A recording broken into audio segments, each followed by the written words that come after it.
Bonjour, vous êtes sur la chaîne de Chloé Allard, thérapeute spécialisée en décodage émotionnel des maladies et ancien médecin. Et aujourd'hui, je vais vous parler du décodage des pieds.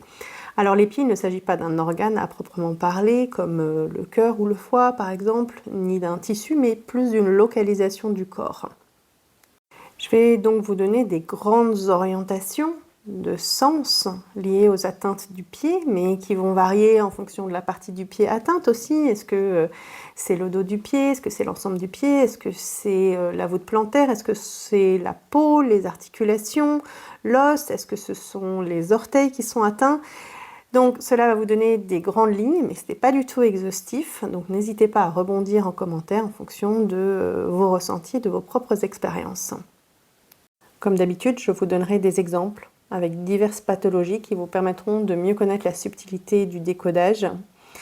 Et par contre, concernant la cheville et le tendon d'Achille, je n'en parlerai pas ici car je les ai déjà évoqués dans d'autres vidéos que vous trouverez dans la playlist ostéo-articulaire. Tout d'abord, les pieds nous permettent de tenir debout et grâce à des capteurs de sensibilité, ils vont contribuer en permanence à réadapter notre posture pour pouvoir tenir en équilibre, et des problématiques de pied peuvent renvoyer à un sentiment d'instabilité, de perdre l'équilibre ou encore à une problématique de positionnement.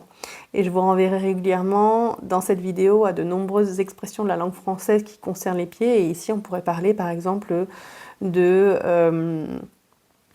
ne pas savoir sur quel pied danser, de perdre pied, de marcher sur des œufs, de mettre les pieds dans le plat.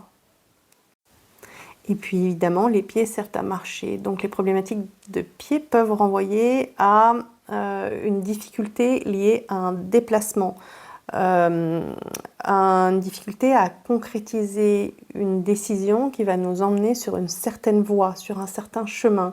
Et ici, je vous renvoie aux expressions sauter le pas, faire le grand saut, comme cette femme qui souffre de polyarthrite rhumatoïde très sévère, qui touche les deux pieds et qui n'arrive plus à marcher, à bouger. La polyarthrite rhumatoïde, je vous le rappelle, c'est une maladie auto-immune, donc c'est de l'autodestruction, et on va détruire ses articulations car on se sent coupable d'avoir fait un mauvais geste. Eh bien, l'histoire de cette femme, c'est qu'elle veut quitter son mari, mais qu'elle est maman et qu'elle culpabilise de faire souffrir ses enfants qui vivent mal la séparation. Et elle dit je n'arrive pas à avancer vers une séparation claire. Hein. Je leur fais du mal.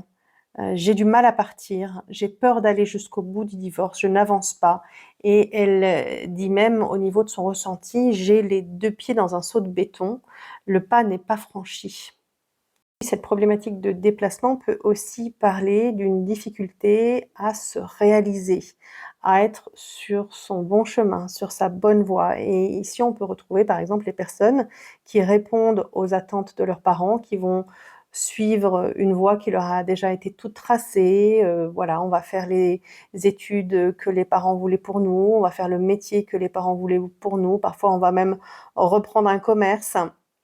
Eh bien, on n'est pas en train de marquer sa propre empreinte. En fait, on n'est pas aligné avec notre propre chemin. On est en train de mettre les pas dans les pas de quelqu'un d'autre. On est en train de suivre les pas de quelqu'un d'autre. Et puis les pieds, eh bien, c'est la partie de notre corps qui est en contact avec le sol. Et les problématiques de pieds peuvent renvoyer à tous les problèmes de relation à la terre, que ce soit la terre réelle, j'en reparlerai, ou la terre symbolique, c'est-à-dire la mer.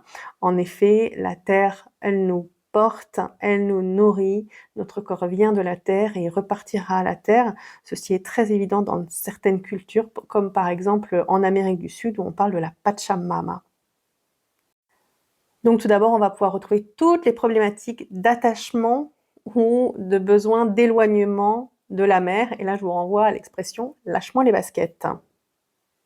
Par exemple, un pied plat peut signifier que nous avons manqué de contact, de relation à notre mère et que nous voulons nous rapprocher de maman. Ou un pied creux peut signifier qu'il y a une relation toxique à maman et que nous voulons nous éloigner de la mère.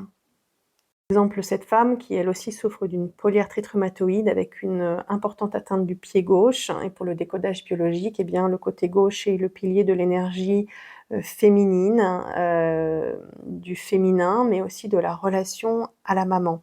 Eh bien, cette femme, va déclarer sa polyarthrite rhumatoïde au moment de s'éloigner de ses parents car elle ressent le besoin de mettre de la distance avec sa mère et en même temps elle culpabilise. Elle dit: «J'ai une énorme culpabilité vis-à-vis de ma mère, mais j'ai besoin de ce décollage, de me décoller» et elle dit, «Ma mère est dépendante affective, elle a besoin de moi, elle vient chercher du réconfort auprès de moi lorsque ça ne va pas, elle attend tellement de moi, elle m'aspire, sa présence est lourde, elle se raccroche à moi, je suis son seul réconfort, elle a besoin de moi, elle compte sur moi» et elle dit, «Si elle est malheureuse, ça va être ma faute».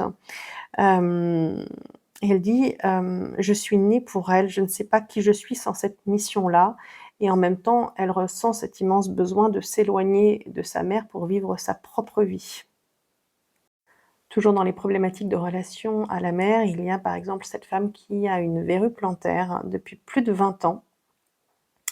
Elle dit qu'elle la sent en permanence comme une espèce de présence. Et la verrue va souvent parler de rejet de soi, de jugement de soi, voire même parfois de dégoût de soi et cette personne dit, hem: «Ma avec ma mère, il fallait qu'on soit parfait. Elle a un contrôle sur moi et en plus je suis l'aînée, donc ça s'exerce particulièrement sur elle» et elle dit: «J'ai nié ma personnalité pour la satisfaire. J'ai subi énormément de jugements, même une fois adulte, avec des enfants, elle continue de me dicter ce que je dois faire. Elle n'est jamais contente, elle n'est jamais satisfaite. Les critiques, c'est tout le temps. J'ai nié qui je suis, mais même en niant ma personnalité, elle n'était jamais satisfaite. J'ai peur de la décevoir».